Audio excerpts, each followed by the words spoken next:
মাত্র ১৪২ রানের লক্ষ্য। এমন একটি ম্যাচ যেখানে বাংলাদেশ জয় প্রায় নিশ্চিত মনে হচ্ছিল, কিন্তু শেষ পর্যন্ত বাংলাদেশ অল আউট হয় ১১৬ রানে। বাংলাদেশের হারের সবচেয়ে বড় কারণ ছিল ব্যাটিং।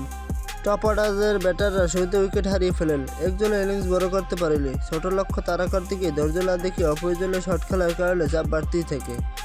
এই ম্যাচে বোলিং বিভাগে মোটামুটি ভালোই করেছে, বিশেষ করে নাহিদ রানা দুর্দান্ত বোলিং করে ৬ উইকেট তুলে নেন, কিন্তু ব্যাটিং বিভাগে সেই সুযোগ কাজে লাগাতে জিম্বু বোলাররা শুরু থেকেই সঠিক লাইন লেন্থ বল করেন, তারা বাংলাদেশ ব্যাটারদের কোনো সুযোগই দেননি। এছাড়া তাদের ফিল্ডিং ছিল অনেক ভালো, যার ফলে বাংলাদেশের উপর চাপ বেড়ে যায়। বাংলাদেশ ব্যাটারদের ছোট লক্ষ্য তাড়া করার মানসিকতা আরও উন্নত করতে হবে, উইকেট ধরে রেখে ম্যাচ শেষ করার অভ্যাস গড়ে তুলতে হবে। কিন্তু বোলিংয়ে ভালো হলেই জেতা যায় না, ব্যাটিংয়ে ধারাবাহিকতা দরকার। এই হার অবশ্যই হতাশাজনক, তবে একটি ম্যাচ দিয়ে পুরো দলকে বিচার করা ঠিক হবে না। ভুলগুলো থেকে শিক্ষা নিয়ে পরের ম্যাচগুলো শক্তভাবে ফিরে আসাই হবে বাংলাদেশের লক্ষ্য। আপনার মতে এই হারের সবচেয়ে বড় কারণ কী ছিল? কোন বিভাগ সবচেয়ে দায়ী, ব্যাটিং, বোলিং নাকি দলের পরিকল্পনা?